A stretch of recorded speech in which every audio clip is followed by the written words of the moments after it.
Hello दोस्तों, मैं हूं मोहम्मद रज़ी। जैसा कि आप जानते हैं कि हमास और इजराइल के बीच एक तरह की जंग छिड़ चुकी है। हमास ने 7 अक्टूबर को इजराइल पर ताबड़तोड़ हमले किए। इस दौरान इजराइल पर 5,000 से ज़्यादा रॉकेट दागे गए, जिसमें करीब 300 इजरायली सैनिकों और आम नागरिकों की मौत हो गई। हमास के लड़ाकों ने न सिर्फ इजराइल पर रॉकेट दागे, बल्कि वो इजराइल की सरहद के अंदर भी घुस गए। ये पहली बार था कि जब हमास के लड़ाके इजराइल की सरहद के अंदर घुसे। इस दौरान उन्होंने इजराइल के आम नागरिकों पर गोलियां भी बरसाई, उनके टैंकों पर कब्जा किया और उनके सैनिकों को बंधक भी बना लिया। इसके जवाब में इजराइल ने भी फिलिस्तीन पर ताबड़तोड़ हमले किए। बताया जा रहा है कि अब तक इजरायली हमले में करीब 250 से ज्यादा फिलिस्तीनी नागरिक मारे जा चुके हैं, जिसमें आम नागरिक ही ज्यादा हैं। बात चाहे फिलिस्तीन की हो या इजराइल की, दोनों तरफ के हमले में आम नागरिक ही ज्यादा मारे गए हैं। अब जाहिर है कि हमास और इजराइल की इस जंग के बीच बवाल होना था और पूरी दुनिया में बवाल मच गया है। पूरी दुनिया दो धड़ों में बट गई है। एक तरफ वो लोग हैं जो इजराइल के साथ हैं और एक तरफ वो लोग हैं जो इजराइल के खिलाफ यानी फिलिस्तीन के साथ हैं। भारत ने इजराइल के साथ होने के सबूत दिए हैं। देश के प्रधानमंत्री नरेंद्र मोदी ने अपना स्टैंड क्लियर करते हुए साफ कर दिया कि वो इजराइल के साथ हैं, वो इस दुख की घड़ी में इजराइल के साथ हैं। लेकिन सवाल ये पैदा होता है कि क्या नरेंद्र मोदी से पहले भारत के लोग, भारत की सरकारें, भारत के राजनेता इजराइल के साथ थे या उनका स्टैंड फिलिस्तीन की तरफ था? जवाब है बिल्कुल भी नहीं। आपको बता दें कि न सिर्फ तमाम दूसरी पार्टियों के राजनेता, बल्कि बीजेपी के नेता भी इजराइल के खिलाफ और फिलिस्तीनियों के साथ थे। देश के पूर्व प्रधानमंत्री अटल बिहारी वाजपेयी ने भी एक बार साफ कर दिया था कि वो इजराइल के खिलाफ और फिलिस्तीन के साथ हैं। उन्होंने क्या बयान दिया था, आप उनका पहले ये वीडियो सुन लीजिए। लेकिन मध्य पूर्व के बारे में यह स्थिति साफ है कि अरबों की जिस जमीन पर इजराइल कब्जा करके बैठा है, वो जमीन उसको खाली करना होगी। आक्रमणकारी आक्रमण के फलों का उपभोग करे, ये हमें अपने संबंध में स्वीकार नहीं है। तो जो नियम हम पर लागू है वो औरों पर भी लागू होगा। अरबों की जमीन खाली होना चाहिए।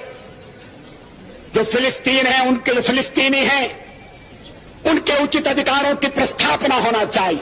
तो दोस्तों, आपने देखा कि अटल बिहारी वाजपेयी कैसे साफ साफ कह रहे हैं कि वो इजराइल के खिलाफ और फिलिस्तीनियों के साथ हैं। इजरायलियों को अरब की ज़मीन पर कब्जा छोड़ देना चाहिए, उस पर फिलिस्तीन का हक है। अब सवाल ये पैदा होता है कि देश के प्रधानमंत्री नरेंद्र मोदी ऐसा क्यों कह रहे हैं, वो इजराइल के साथ क्यों चल रहे हैं। इससे पहले नरेंद्र मोदी इजराइल का कई बार दौरा कर चुके हैं, जबकि नरेंद्र मोदी से पहले देश के किसी भी प्रधानमंत्री ने इजराइल का दौरा नहीं किया। सवाल यहाँ ये भी पैदा होता है कि देश के अंदर ही एक राज्य में यानी मणिपुर पिछले 6 महीनों से दंगे की आग में जल रहा है।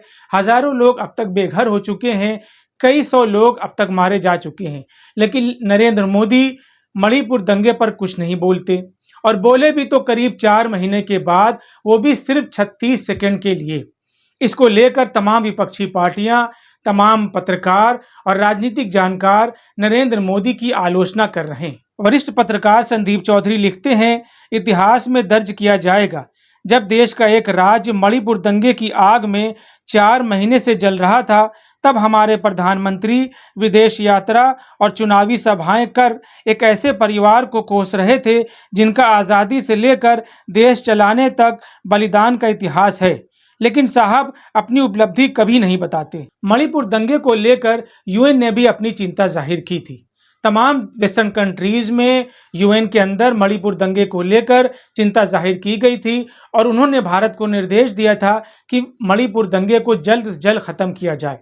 लेकिन मणिपुर दंगा अभी भी जारी है। इसके बावजूद देश के प्रधानमंत्री नरेंद्र मोदी ना तो मणिपुर गए और ना ही वो मणिपुर पर कुछ बोलते हैं। लेकिन इजराइल और हमास के बीच जैसे ही जंग शुरू हुई, 24 घंटे के अंदर नरेंद्र मोदी क्विक रिस्पांस करते हुए बोल पड़ते हैं कि वो इजराइल के साथ हैं। फॉरेन पॉलिसीज पर इसका क्या असर पड़ेगा ये तो 10 से 20 साल के बाद पता चलेगा, लेकिन नरेंद्र मोदी की इस पहल पर उनकी आलोचना अपने देश के अंदर ही हो रही है। न सिर्फ नरेंद्र मोदी बल्कि भाजपा सरकार के दूसरे तमाम मंत्रियों की आलोचना भी की जा रही है। आपको बता दें कि केंद्रीय मंत्री अनुराग ठाकुर ने भी कहा है कि भारत की सरकार इस समय इजराइल के साथ है। इसके अलावा दूसरे तमाम भाजपा नेता भी इजराइल के साथ होने की बात कर रहे हैं। सवाल यहाँ ये भी पैदा होता है कि जब दोनों तरफ यानी फिलिस्तीन और इजराइल में आम नागरिकों की ही मौत हो रही है, तब कोई भी देश या कोई भी व्यक्ति एक तरफ कैसे स्टैंड ले सकता है। उसे दोनों तरफ के आम नागरिकों की चिंता होनी चाहिए, उनकी मौत की चिंता होनी चाहिए। पाकिस्तान के पूर्व प्रधानमंत्री इमरान खान की एक्स वाइफ जमीमा गोल्ड स्मिथ ने भी वेस्टर्न कंट्रीज को आड़े हाथों लिया है। उन्होंने लिखा है कि फिलिस्तीन में आम नागरिकों की मौत हो रही है, इजराइल रिहायशी इलाकों पर हमला कर रहा है जिसमें अब तक 250 से ज़्यादा आम फिलिस्तीनी मारे जा चुके हैं, लेकिन वेस्टर्न कंट्रीज इस पर अपनी आंख मूंदे हुए हैं। उसे इजराइल के आम नागरिकों की मौत तो दिखाई पड़ती है, लेकिन फिलिस्तीन के आम नागरिकों की मौत दिखाई नहीं पड़ती। आपके लिए यहाँ यह भी जानना जरूरी है कि पिछले साल भी हमास ने इजराइल पर जबरदस्त हमला किया था। तब 2000 से ज्यादा रॉकेट दागे गए थे, लेकिन उनका एयर डिफेंस सिस्टम यानी आयरन डोम ने ज्यादातर मिसाइलों को डिफ्यूज कर दिया था। लेकिन इस बार आयरन डोम ऐसा करने में नाकाम रहा है। इस पर सवाल उठ रहे हैं। ऐसा माना जा रहा है कि इजराइल की इंटेलिजेंस इस मामले में पूरी तरह फेल्योर साबित हुई है।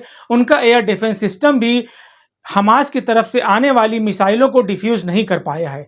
यही वजह है कि इजराइल के अंदर बड़ी तबाही आई है और बहुत सालों के बाद पहली बार ऐसा हुआ है कि इतनी बड़ी संख्या में इजराइल के आम नागरिक और इजराइल के सैनिक मारे गए हैं। इस भयावह स्थिति को देखकर पता चलता है कि हालात अगले कुछ दिनों में और भी खराब होने वाले हैं।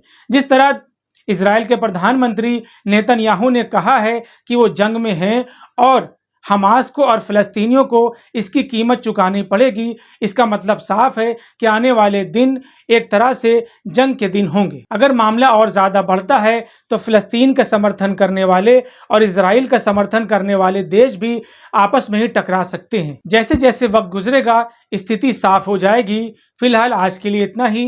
वीडियो पसंद आया हो तो इसे लाइक और शेयर ज़रूर करें, चैनल को भी सब्सक्राइब करें। धन्यवाद।